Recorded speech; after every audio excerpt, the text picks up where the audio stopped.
Here we go. Fernandez. Fernandez in the blue, Jaffe in the red. There's some great motion from space already for both these athletes. And Jaffe had a Fargo. She placed third at 16Us, and then 5th at juniors. Make that sound like that's a good thing. That's oh, wait, pretty she is. Single leg there for Fernandez. Underhook cleared well for Jaffe. Yeah, Jaffe won U15 Pan Ams last year, and then Fernandez will represent USA at U15 Pan Ams this year. There's a key lock for Fernandez, and the first passive call will go against Jaffe. Northeast Regional, 5th in the freestyle in the boys division.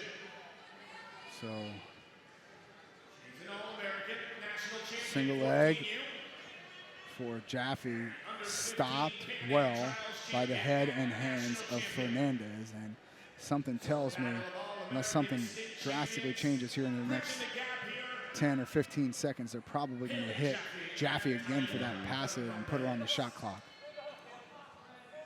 And she keeps on blocking with that head, which is okay to do in folk style, but seriously frowned upon here in freestyle wrestling.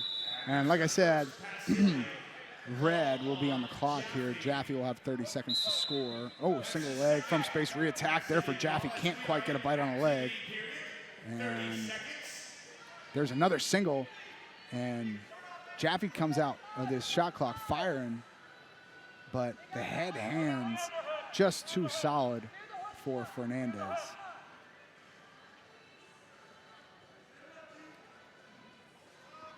Now, Fernandez has been controlling the center of the mat, but she hasn't been as active. There's a short offense now for Fernandez. Jaffe drags herself out.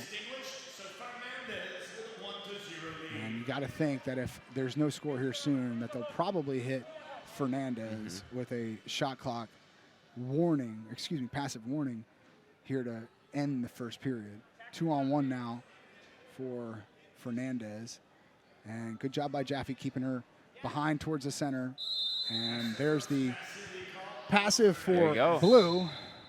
Fortune teller there. Soothsayer, Look at you, sir.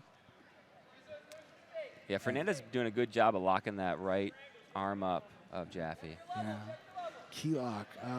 It's a good way to control a tie, that's for sure. So, time winding down here in the first period. Jaffe down by 1 to Fernandez, but Fernandez does have a warning for passivity. So, if nothing, there's a high crotch first shot I can think of for Fernandez, but again, the defense here has been the story of the match. And short time coming. Looks like this one's going to end 1-0 going into the second period.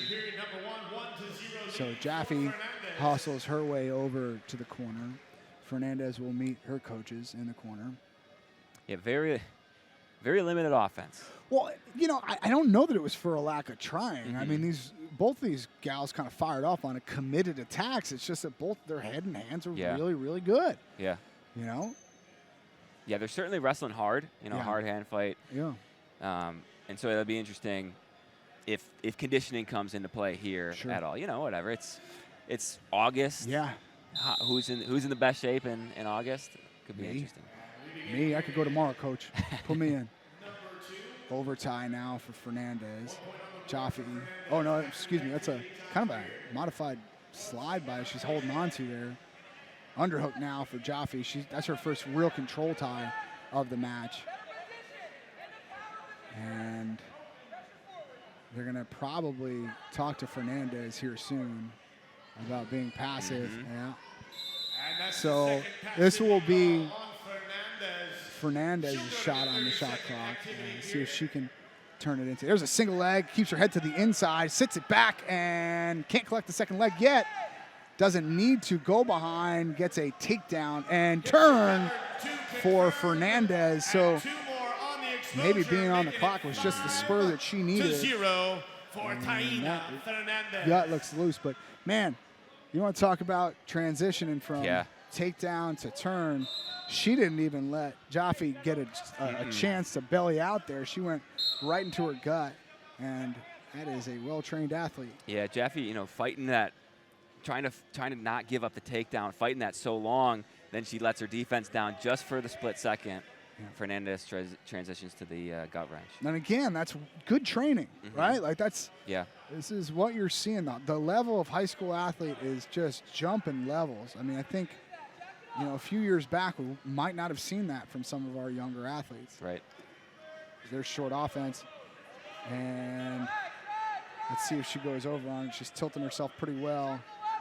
I think if she goes and rolls through on the left, she can get it, but she chases an ankle. And that's a takedown for Fernandez, makes it 7-0. So like you said, the conditioning seems to be playing a factor, and there's a nice tight gut. She's going to go over on it. +2 at least. Great bridge and then a reversal for Jaffe makes it 9-1. Oh, she's got a lace. She's got a lace. Ruh-roh. Oh! Almost gets She's going to have to scoot herself back in bounds as well. She'll probably get one of these. Yeah, she gets one. Head goes out. So 9-3. We got a match here. Yeah. I mean, she's down by 6, but we know she's got a lace. If she can get on top again there, that's the key. She hadn't really been close to a takedown yet.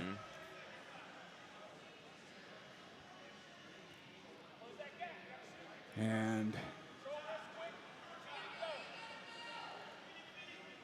she's got 30 seconds to score, does Jaffe, if she wants to. There's a single leg from space, another single leg from the tie this time.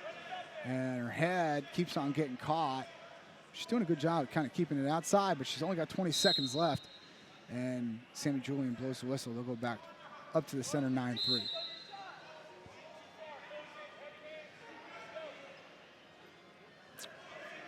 Re-attack looks just about good. She doesn't have the leg locked, so that should be a takedown, if not close. She's got a cradle locked up, and that's the way this thing's going to end. 2 points will be awarded.